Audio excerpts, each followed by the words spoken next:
if the Ace Lancer had a penny for every time he's being attacked out of nowhere by a frenzy-based monster...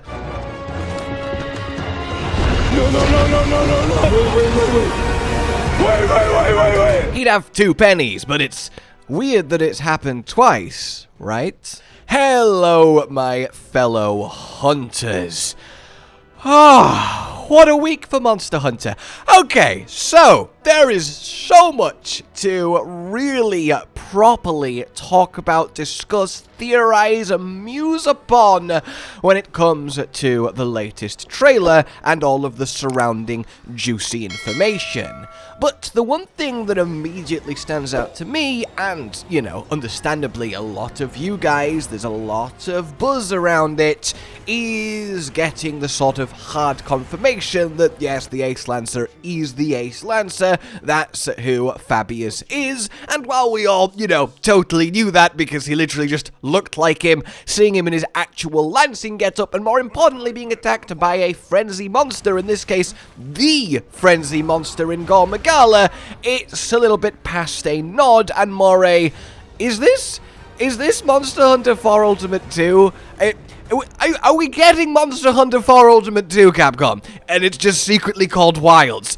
And honestly, that sort of broad statement, I am all for, because Monster Hunter 4 Ultimate, I think, is the one non-world game that still very much stands up to world. It was the first Monster Hunter to have a proper, overarching narrative, joining with the caravan, the caravaneer, Guildmam, Little Miss Forge, having the Ace Hunters around, going from village to village on the trail of Gore Magala, and trying to solve the frenzy as the land gets overtaken by these virused-up monsters rampaging, culminating in this epic clash with Shagaru Magala atop Heaven's Mount, until at last we were victorious.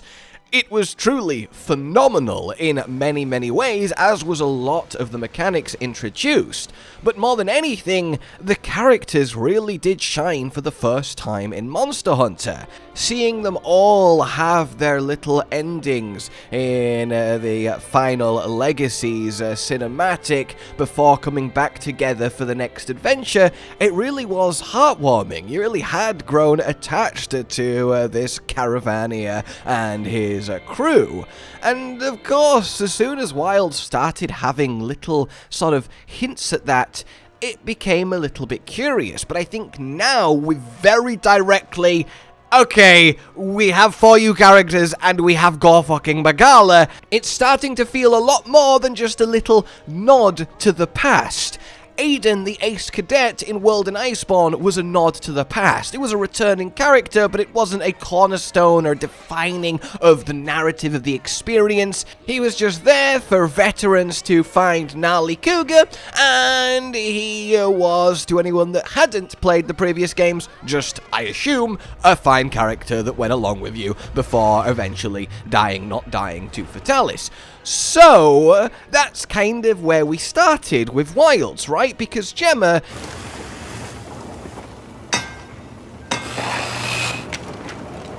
Perfection. Sorry, I just think it behooves us all to watch that every time she's mentioned. Is, in many people's opinions, and honestly very much mine now too, a more grown-up version of Little Miss Forge. Which makes sense because clearly our Ace Lancer has aged a bit too, so that actually gives us a little bit of chronology here, which is always nice to get in Monster Hunter that tends to keep separate games kind of vague on that front. In any case, outside of her just literally looking like a grown-up version of Little Miss Forge, she is quite also wearing the Caravanier's jacket. It's the same jacket, it's got the same logo on the background, that is quite the slam dunk, and then if we want to get slam dunkier, she has that Yankut Ku plush on her belt, which is quite literally one of the plushes that the Guildmam makes, and you can see it right here in her giant pile. So the idea that she's been given this plushie as a kind of memento, as she's gone off and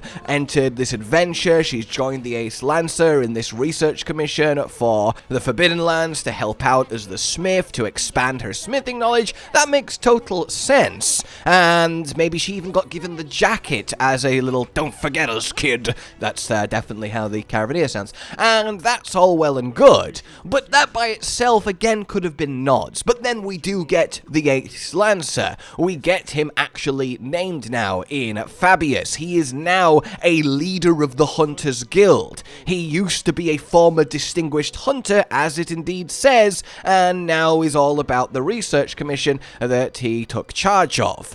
And then to see him in his classic lance and armor set just really hammers that home. And if you want even another 4U reference to kind of hammer this home, outside of this whole Ace Lancer getting attacked by Gore Magala being a very much almost one-to-one shot reference to Ace Lancer getting attacked by Apex Seregios in the forest, Gore Magala lands on a Yankut and kills it as he drops in. Whereas in original 4U, in the opening cinematic shot, he lands on a Tigrex and kills it dropping in. The homages are just plain to see. More than anything, to really circle back here, is Gore Magala.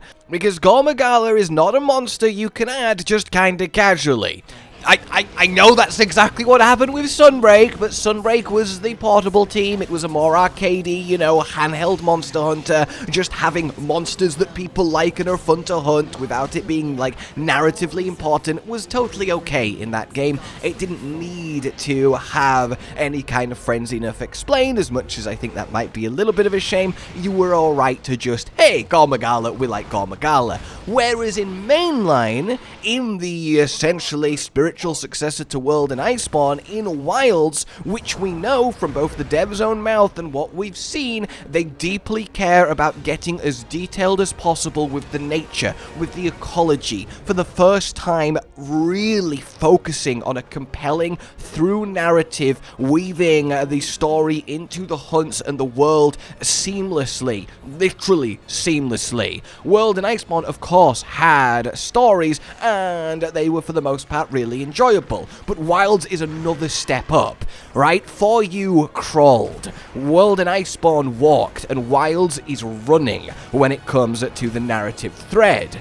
And because of that, because of the ultimate vision for Monster Hunter being this expression of a living world where everything matters, interconnects, the animal of it all, Gore Magala existing and then just kind of hand-wave ignoring the frenzy, at least to me, doesn't feel like something they would do, even if it gets the bare minimum of the frenzy isn't doing frenzy things because this. Okay, moving on. It feels like it has to at least be addressed in some way, and given that this is ultimately Arkveld's story, at least as far as we know, you don't really want Gore Magala to sort of take over, even though him existing and the frenzy spreading and then the frenzy monsters spreading, taking over is quite literally his MO, so he can feast on the carnage left behind. It still sort of needs to be looked at. And now we have a little Miss Forge, we have the Ace Lancer, we have Gore Magala, we have what again feels like this sort of mini almost side story continuation, or at least reliving of 4 Ultimate. And that's something that's both really exciting but also really interesting. Are we going to get frenzied monsters? Are we going to get more of the characters we know and love from 4U back? Are we going to see the Guildmam again, which would be awesome? Because to the Ace Lancer, he has literally lived through a almost Gore Magala Shagaru Magala apocalypse. He has fought a Apex Seregios. He has seen firsthand the havoc that this creature's existence can cause on a area, on an ecosystem, on a landmass. He is a veteran of that battle, and he's also a researcher as well as hunter, and now has an actual authoritative position in the guild. It would be downright negligent for him to just sort of kill the one Gore Magala that drops down in front of him via our help and then just forget about it, surely. You'd want to investigate that the frenzy isn't happening, and if it isn't happening, why? And if it is, well, quickly put a stop to it again. But as I said, this is Arkveld's story. We also have this from official Monster Hunter Wilds. How and when this monster will emerge in the Forbidden Lands is for you to discover. That, while being kind of just the usual, ooh, Gore's here, what's going on, I feel like reads a little bit deeper to, yeah, it's gonna have some story stuff tied to it. Of course it is. This is Wilds. It's not just a random Gore. Or maybe I'm just reading a little bit too much into it, but I feel like there is some vague implication of, yeah, it's gonna be cool. And that's very, very intriguing too. So what I would find fascinating if that Arkveld, through whatever reason, is immune to it. He seems to be a flying wyvern over an elder dragon, which would mean that he should be susceptible. It's only elders that are resistant. But if he somehow doesn't get infected, or maybe it extends out, the apexes are immune, or maybe in the Forbidden Lands in general, it just doesn't take hold. But that would be really fascinating to explore. What's up with Gore Magala and what kind of effect is he having on the ecosystem here? Maybe it does end up being like a sidetrack, like, oh god, we do need to hunt down Arkveld and find the keepers and help Natu and everything, but we can't just ignore this Gore. We need to have a little frenzy arc to go alongside it and have like a little mini Thor Ultimate 2 bit of the story, which would be incredibly charming, compelling, and of course fun. We know that Arkveld could absorb energy through its chains, that's what it does to Ryozo. So what happens when an Arkveld absorbs the energy of a frenzy-filled Gore Magala? That certainly might come into play and really truly tie it to still Arkveld being the main deal. That's something to ponder.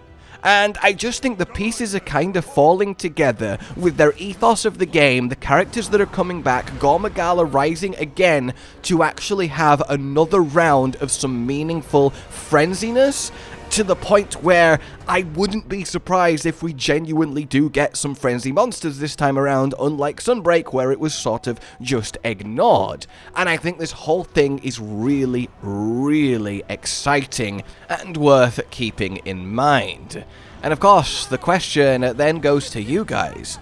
Would you like Gore Magala to either A, just be there like Sunbreak but the frenzy isn't really thought about, or B, actually have some frenzy monsters, a frenzy arc, some for Eunice with the Ace Lancer, maybe Little Miss Forge, of course, comments on it, because she was also, you know, part of that whole thing, and just generally, well, that. And irrelevant of which one you want, which one do you think is going to happen?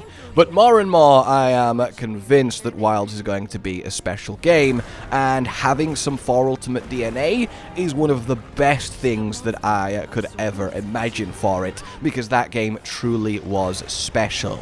It feels like Wilds, at least to me now, is going to have this heart of the two most special Monster Hunter games to me, 4U and World, and that's just phenomenal.